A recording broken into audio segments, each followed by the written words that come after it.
전쟁은 총칼이 아니라 시간으로 결정됩니다. 단 10분, 그 짧은 틈이 수백 명의 목숨을 가르고 한 나라의 운명을 바꿉니다. 저는 그걸 너무 늦게 깨달았습니다. 혹시 요즘 이런 생각 해보신 적 있으신가요? 한국 기술이 그렇게 대단해? 보여주기용 아니야? 사실 저도 그랬습니다. 단단한 철갑과 수치, 명성과 전통만을 믿었던 저는 한국의 수룡이란 장비를 처음 봤을 때 코웃음을 쳤습니다. 하지만 단 10분 만에 제 자만과 무지가 부서졌습니다. 혹시 한국의 군사기술에 의심이 드셨던 분이라면 끝까지 함께 해주세요. 좋아요, 구독, 댓글은 더 나은 콘텐츠를 만드는데 큰 힘이 됩니다. 안녕하세요. 저는 영국 국방부 군사전략실에서 일하는 엘리자베스 노턴입니다. 50대가 된 지금까지 나토 고위 전략회의에도 참석하는 냉철하고 보수적인 군사전략가로 살아왔어요.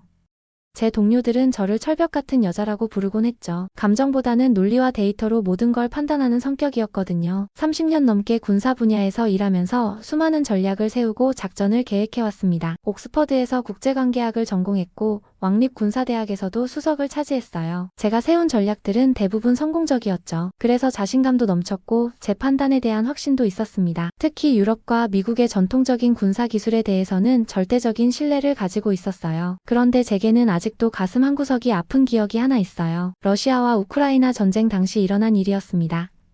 그때 한국에서 개발한 수룡이라는 도하 장비 시연이 있었는데 저는 이걸 완전히 무시했어요. 마음속으로 생각했거든요. 겉보기엔 화려하지만 실전에선 별로 소용없을 거라고 말이죠. 서구 기술만이 진짜 검증된 기술이라고 굳게 믿고 있었습니다. 특히 아시아 기술에 대해선 매우 회의적이었어요. 독일제나 미국제 장비만이 진짜 믿을만하다고 생각했거든요. 한국 기술은 그저 모방품 정도로 여겼어요. 기술의 역사가 짧다고 무시했죠. 그런데 큰 문제가 생겼습니다. 나토 공동작전에서 도하 작전이 완전히 실패하면서 전체 작전이 크게 지연됐거든요.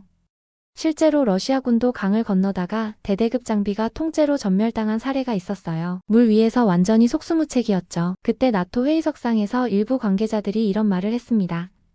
만약 한국에 수룡을 도입했다면 결과가 완전히 달랐을 거라고요. 제 얼굴이 화끈거렸죠. 정말 부끄러웠어요. 회의실 분위기도 싸해졌고 몇몇 동료들은 저를 쳐다보더라고요. 그 순간 제 경력에 먹구름이 끼는 걸 느꼈어요. 저는 그 일 이후로 한국 방산에 대해 완전히 불신하게 됐습니다. 마음속 깊이 아시아 기술은 실전에서 믿을 수 없다는 편견이 단단히 자리 잡았거든요. 군사 전문가로서의 자존심도 크게 상했고 무엇보다 제 판단이 틀렸다는 걸 절대 인정하기 싫었던 거예요. 냉철한 판단력으로 승부해온 제가 감정에 휘둘렸던 거였습니다. 밤마다 그 일을 떠올리면서 스스로를 괴롭혔어요. 동료들 앞에서도 한국 기술을 무시하는 발언을 자주 했죠. 그럴수록 더 고집이 세졌어요. 제 자존심이 허락하지 않았거든요. 하지만 운명이라는 게 참 묘한 것 같습니다. 이 고집 센 영국 여자에게 곧 더 큰 시련이 닥쳐올 줄은 그때 전혀 몰랐거든요. 인생은 정말 예측할 수 없는 법이에요. 운명이라는 게 참 무서운 것 같아요. 제가 한국 기술을 무시했던 그 편견이 저에게 되돌아올 줄은 꿈에도 몰랐거든요. 나토 유럽 동부 지역에서 대규모 실시간 훈련이 있었어요.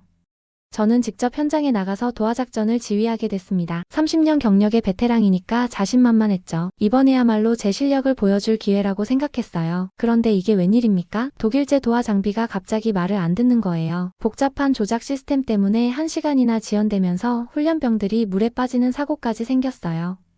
제 눈앞에서 젊은 병사들이 차가운 강물에서 허우적거리는 모습을 봤습니다. 심장이 멎는 줄 알았어요. 이런 일은 처음이었거든요. 30년 경력에 이런 치명적인 실수라니요. 그때 갑자기 나타난 사람이 있었습니다. 올레그 크라프첸코라는 러시아 정보국 출신으로 지금은 나토 군사 컨설턴트로 일하는 남자였어요.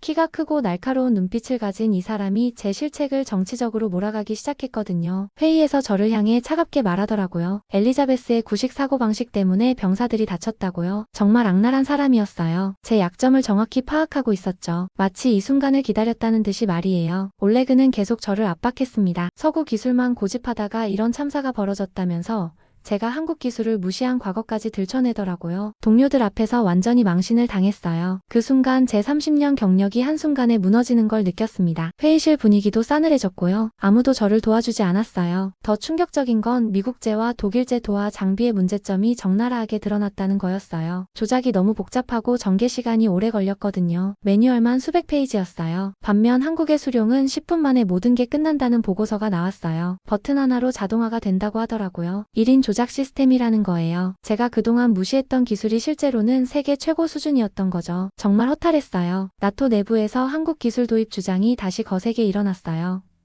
그럴 때마다 제 얼굴이 화끈거렸습니다. 제가 몇 년 전에 반대했던 그 기술을 이제 와서 도입하자고 하니까 얼마나 부끄러웠겠어요. 올레그는 계속 비웃는 표정으로 저를 바라봤죠. 올레그는 저를 완전히 구석으로 몰아넣었습니다. 언론에까지 흘렸는지 신문에 제 이름이 나오기 시작했어요. 냉철한 전략가가 감정에 휘둘려 잘못된 판단을 했다고요. 집에 돌아가면 남편도 걱정스런 눈으로 저를 바라봤어요. 딸아이까지 제게 거리감을 두기 시작했죠. 가족들도 저를 믿지 못하는 것 같았어요. 밤마다 잠을 이룰 수 없었습니다. 제 인생 최대의 위기가 찾아온 거였어요. 하지만 이건 시작에 불과했어요. 정말 끔찍한 일들이 연달아 터졌어요. 훈련 실패 사건 이후 며칠 지나지 않아서 정말 충격적인 소식이 날아왔습니다. 저에게 직위 유보 통지서가 온 거예요. 30년 동안 쌓아온 제 경력이 하루아침에 무너지는 순간이었어요. 냉철한 전략가라는 제 이미지에 치명타를 당한 거죠. 동료들은 저를 피하기 시작했고 복도에서 마주쳐도 인사만 대충 하고 지나갔어요. 정말 외로웠습니다. 집에 돌아가니 상황은 더 심각했어요. 남편이 저를 보는 눈빛이 예전 같지 않았거든요. 걱정을 넘어서 실망스럽다는 표정이었어요. 딸아이는 아예 제 얘기를 피하더라고요. 친구들 앞에서 엄마 얘기 나오는 게 부끄럽다고 하더라고요. 가족조차 저에게 거리감을 두기 시작했을 때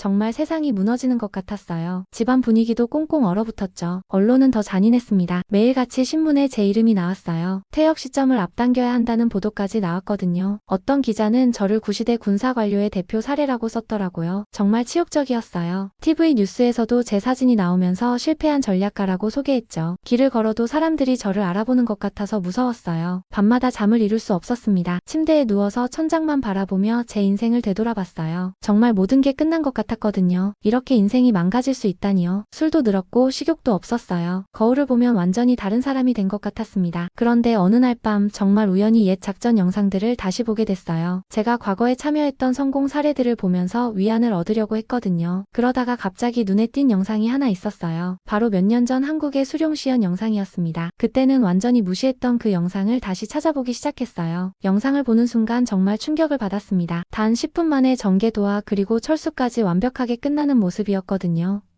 제가 그동안 믿어왔던 독일제나 미국제 장비는 1시간도 넘게 걸렸는데 말이에요. 더 놀라운 건 버튼 하나로 모든 게 조작된다는 거였어요. 1인 자동화 시스템이라니요. 이런 기술이 가능하다는 게 믿어지지 않았어요. 영상을 몇 번이고 돌려보면서 제 내면에 변화가 일어나기 시작했습니다. 제가 그동안 얼마나 편견에 사로잡혀 있었는지 깨닫게 된 거예요. 한국 기술을 무시했던 제 자신이 부끄러웠어요. 기술의 우수성을 보지 못하고 선입견만 가지고 있었던 거죠. 그 밤 저는 처음으로 제 잘못을 인정했습니다. 30년 경력의 자존심을 내려놓고 솔직하게 생각해봤어요. 한국의 수룡이야말로 진짜 혁신적인 기술이었구나 하고 말이에요. 하지만 이미 늦었을까요? 과연 저에게 다시 기회가 올까요? 이 절망적인 상황에서 벗어날 수 있을까요? 그런데 정말 기적 같은 일이 일어났어요. 제가 절망에 빠져있던 바로 그 다음날 영국 나토 긴급회의가 소집됐다는 소식이 들려왔어요. 그런데 놀랍게도 저에게 회의 참석 요청이 온 거예요. 직위 유보 상태인 제게 왜 회의 참석을 요청했는지 이해할 수 없었어요. 혹시 완전히 해고하려는 건 아닐까 하는 불안감도 들었죠. 회의실에 들어가니 분위기가 심상치 않았어요. 고위 관계자들이 모두 심각한 표정으로 앉아 있었거든요. 그런데 더 놀라운 건 한국방산연구소 인원들이 초청됐다는 거였어요. 바로 수룡시연을 요청한다는 내용이었습니다. 제 심장이 두근거리기 시작했어요. 이게 정말 현실인가 싶었거든요. 회의 중에 알게 된 사실은 최근 유럽 여러 곳에서 도하작전 실패가 연이어 발생했다는 거였어요. 제가 겪은 일이 저만의 문제가 아니었던 거죠. 나토 전체가 도하 장비 문제로 심각한 고민에 빠져 있었어요. 그래서 한국의 수룡에 대한 관심이 급격히 높아진 거였습니다. 며칠 후 정말 상상도 못한 일이 벌어졌어요. 한국에서 온 기술자가 저를 직접 만나자고 했거든요. 김태원이라는 40대 남성이었는데 K방산연구소 출신의 실전 경험까지 있는 공대 출신 실무자였어요.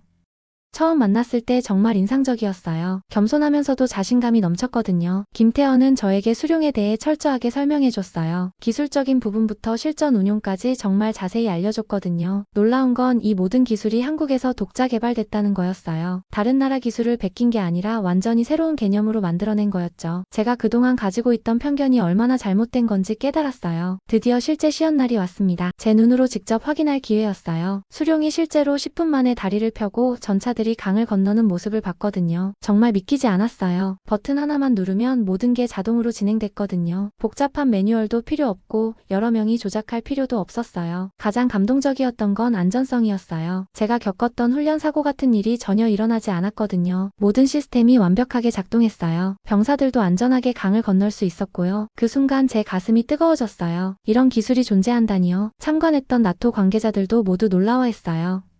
미군 장성들까지 감탄사를 연발했거든요. 전 세계에서 유일하게 자동도하 장비를 혼자 조작할 수 있는 시스템이라고 하더라고요. 실전에서 검증된 기술이라는 설명도 들었어요. 그때 제 머릿속에서 모든 퍼즐이 맞춰지기 시작했어요. 한국이 단순한 기술 수출국이 아니라 진짜 혁신을 만들어내는 나라였던 거예요. 제가 그동안 얼마나 무지했는지, 얼마나 편견에 사로잡혀 있었는지 뼈저리게 느꼈습니다. 이제야 진실을 알게 된 거죠. 과연 이 기술이 제 인생을 바꿔놓을 수 있을까요? 시연이 끝난 후 나토에서는 즉시 내부 실전 실험을 결정했어요.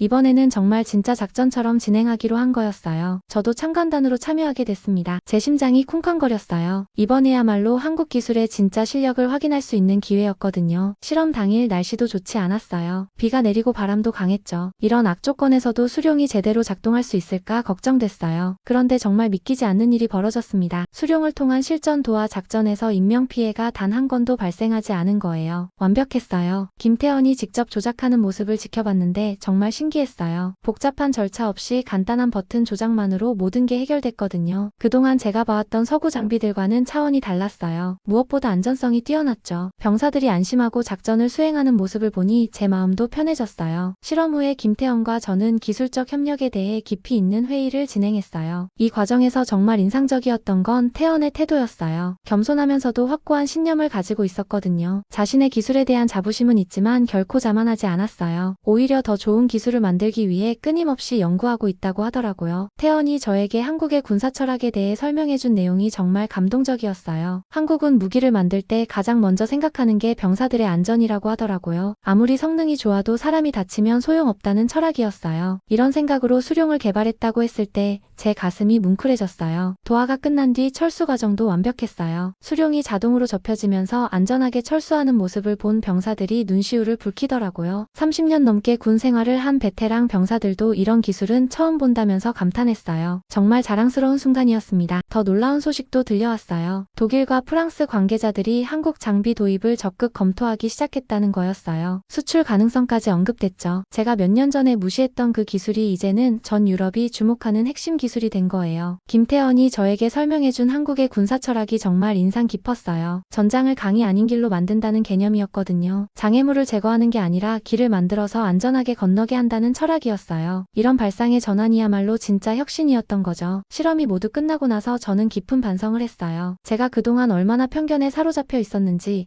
얼마나 좁은 시각으로 세상을 봤는지 깨달았거든요. 한국 기술에 대한 제 생각이 완전히 바뀌었어요. 아니, 한국이라는 나라 자체에 대한 인식이 달라졌습니다. 이제 저에게도 변화의 기회가 찾아올까요? 과연 이 기술이 제 인생을 바꿔놓을 수 있을까요? 한국 기술의 놀라운 성능을 직접 목격한 후 저는 큰 결심을 하게 됐습니다. 나토 전략회의에서 용기를 내어 발언하기로 한 거예요. 30년 경력이 무너질 위기에서 이제는 정말 마지막 기회라고 생각했거든요. 손에 땀이 나고 심장이 두근거렸지만 진실을 말해야겠다고 다짐했어요. 회의 당일 저는 떨리는 목소리로 말문을 열었습니다. 한국은 단순한 기술 수출국이 아니라 진정한 전략 파트너라고 당당하게 발언했어요. 회의실이 조용해졌어요. 모든 사람들이 저를 주목했죠. 그동안 한국 기술을 무시했던 제가 이런 말을 한다니 다들 놀랐을 거예요. 더 나아가 저는 과거 제가 배척했던 한국 기술자들을 나토 전략자문으로 공식 요청하자고 제안했어요.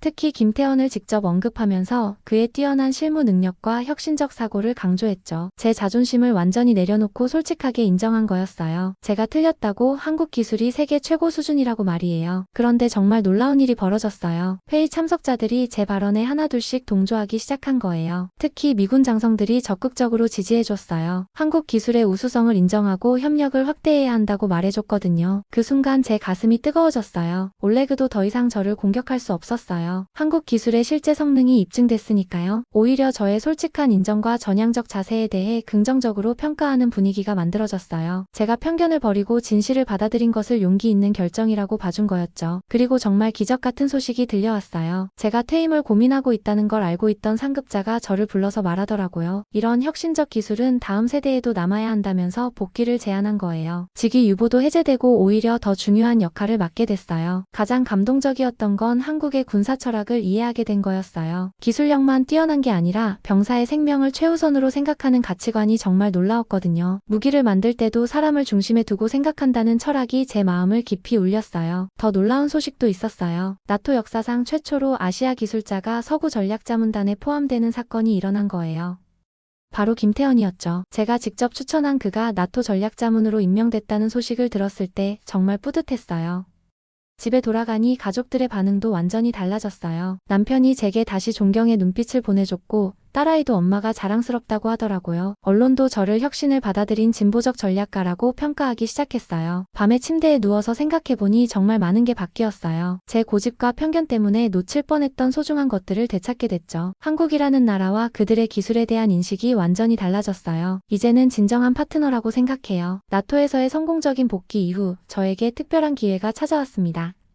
한국을 직접 방문해서 기술 개발진과 병사들을 만나보라는 공식 초청장이 온 거예요. 처음에는 긴장됐어요. 그동안 제가 한국을 무시했던 걸 그들이 알고 있을 텐데 어떻게 받아들일까 걱정됐거든요. 인천공항에 도착했을 때의 그 느낌을 잊을 수가 없어요. 김태현이 직접 마중 나와서 따뜻하게 맞아줬거든요. 제 과거 실수에 대해 전혀 언급하지 않고 오히려 영국에서 온 소중한 손님으로 대해줬어요. 그 순간 제 마음이 뭉클해졌습니다. 기술 개발 현장을 둘러보는 건 정말 충격적이었어요. 수룡을 개발한 연구소는 생각보다 소박했지만 연구원들의 열정은 대단했어요. 밤낮으로 연구에 매달리면서도 즐거워하는 모습이 인상적이었거든요. 이들이 세계 최고 기술을 만들어낸 비결을 알 것 같았어요. 가장 감동적이었던 건 실제 훈련 현장에서 수룡을 다시 체험한 순간이었어요. 한국 병사들이 자신 있게 장비를 조작하는 모습을 보면서 저는 확신했습니다. 이건 단순한 장비가 아니라 병사들의 생명을 지키는 든든한 동반자라고 말이에요. 그때 제가 한 말이 기억나요. 이건 단순한 장비가 아니라고 했었거든요. 김태현이 저를 한국 곳곳으로 안내해줬어요. 전통시장에서 만난 상인들의 따뜻한 미소, 철원 DMZ 박물관에서 본 분단의 아픔, 그리고 평화를 향한 간절한 마음까지 한국 사람들의 삶 속에 녹아있는 생존 철학을 직접 느낄 수 있었어요. 전쟁의 상처를 겪었지만 그것을 디딤돌로 삼아 더 강해진 민족이었죠. 특히 인상 깊었던 건 한국의 안보 철학이었어요. 전쟁을 도발의 수단이 아니라 억제의 방법으로 이해한다는 철학 말이에요. 강한 국방력으로 전쟁을 막아서 평화를 지킨다는 생각이었거든요. 이런 철학으로 수룡 같은 방어적 무기 체계를 개발한 거였어요. 더 놀라운 건 한국의 군사 정책이었어요. 무기보다 사람을 중심에 두는 정책이라니요. 아무리 좋은 무기라도 사람이 다치면 의미가 없다는 철학이었어요. 그래서 수룡을 설계할 때도 조작하는 병사의 안전을 최우선으로 고려했다고 하더라고요. 정말 감동적이었습니다. 서울 시내를 걸으면서 한강을 바라본 순간도 잊을 수 없어요. 수많은 다리들이 강 위에 놓여있는 모습을 보면서 깨달았어요. 한국 사람들에게 강은 막아서는 장벽이 아니라 연결해주는 통로라는 걸 말이에요. 수룡도 바로 이런 철학으로 만들어진 거였죠. 한국 방문 마지막 날 김태현과 함께 카페에서 차를 마시며 이야기를 나눴어요. 그가 저에게 한 말이 지금도 가슴에 남아있어요. 기술은 사람을 위해 존재한다는 말이었거든요. 아무리 뛰어난 기술이라도 사람을 행복하게 만들지 못하면 의미가 없다고 하더라고요. 그 순간 저는 완전히 달라진 제 자신을 발견했어요. 30년 동안 군사 전략가로 살면서도 정작 가장 중요한 걸 놓치고 있었던 거예요. 기술이나 전략보다 더 소중한 건 바로 사람이라는 걸 한국에서 배우게 됐습니다. 한국에서 돌아오는 비행기 안에서 저는 새로운 다짐을 했어요. 앞으로는 편견 없이 세상을 바라보겠다고, 그리고 진정으로 사람을 위하는 군사 전략가가 되겠다고 말이에요. 한국에서 돌아온 지 얼마 지나지 않아서 놀라운 소식이 들려왔습니다. 저에게 나토 한국 방산협력자문위원으로 공식 임명한다는 통지서가 온 거예요. 30년 경력 중에서 가장 영광스러운 순간이었어요. 직위 유보로 절망에 빠져있던 제가 이제는 국제적으로 인정받는 전문가가 된 거죠. 임명식 당일 저는 특별 연설을 하게 됐어요. 그 자리에서 제가 한 말이 지금도 기억에 생생해요. 강은 더 이상 장벽이 아니라고, 한국이 그 길을 만들었다고 말했거든요. 회장 안이 박수로 가득 찼어요. 그 순간 제 가슴이 벅차올랐습니다. 더 놀라운 소식도 기다리고 있었어요. 영국군이 한국산 도하 장비를 정식 도입하기로 결정한 거예요. 유럽 국가 중에서는 최초였죠. 제가 적극 추천한 덕분이기도 했지만 무엇보다 수룡의 뛰어난 성능 때문이었어요. 정말 자랑스러웠습니다. 김태형과 함께 진행한 장비 시연이 국제 컨퍼런스에서 전 세계에 중계됐어요. 수십 개국 군사 관계자들이 지켜보는 가운데 완벽한 시연을 보여줬거든요. 그 모습을 보면서 제 마음이 뿌듯했어요. 한국 기술이 전 세계에 인정받는 순간이었거든요. 더욱 의미 있는 건 한국 기술이 전 세계 평화 유지 작전의 핵심으로 쓰이게 됐다는 거예요. UN 평화유지군도 수룡 도입을 검토하기 시작했거든요. 전쟁을 막고 평화를 지키는데 한국 기술이 기여하게 된 거죠. 정말 감동적이었어요. 프랑스와 독일에서도 연이어 도입 의사를 밝혔어요. 제가 몇 년 전에 무시했던 그 기술이 이제는 유럽 전체가 원하는 핵심 기술이 된 거예요. 역사의 아이러니라고 할까요? 하지만 저는 후회하지 않아요. 이 과정을 통해 더 큰 깨달음을 얻었거든요. 올레그도 이제는 저를 인정하더라고요. 편견을 버리고 진실을 받아들인 용기를 높이 평가한다면서 악수를 청해왔어요. 과거의 갈등이 이렇게 화해로 끝날 줄은 몰랐어요. 정말 뜻깊은 순간이었습니다. 가장 기뻤던 건 가족들의 반응이었어요. 딸아이가 저에게 자랑스럽다고 말해줬을 때 눈물이 날 뻔했어요. 남편도 제 변화를 대견해 하면서 응원해줬거든요. 가족의 사랑을 다시 느낄 수 있어서 행복했어요. 이제 저는 매일 새로운 마음으로 일하고 있어요. 편견 없이 세상을 바라보고 진정으로 평화에 기여할 수 있는 일을 찾고 있거든요. 한국에서 배운 철학을 바탕으로 더 나은 미래를 만들어가고 싶어요. 김태형과는 지금도 정기적으로 연락하며 협력하고 있어요. 그와 함께 일하면서 매번 새로운 걸 배우고 있어요. 진정한 기술은 사람을 위해 존재한다는 철학을 항상 마음에 새기고 있습니다. 여러분, 오늘 이야기는 여기서 마무리할게요. 편견을 버리고 열린 마음으로 세상을 바라본다면 더 큰 가능성을 발견할 수 있다는 걸 깨달았어요. 한국의 놀라운 기술력과 철학이 제 인생을 완전히 바꿔놓았거든요. 이 영상이 도움이 되셨다면 구독과 좋아요 버튼 꾹 눌러주세요. 댓글로 여러분의 생각도 들려주시고요. 다음에도 더 재미있고 감동적인 이야기로 찾아뵐게요. 시청해주셔서 정말 감사합니다.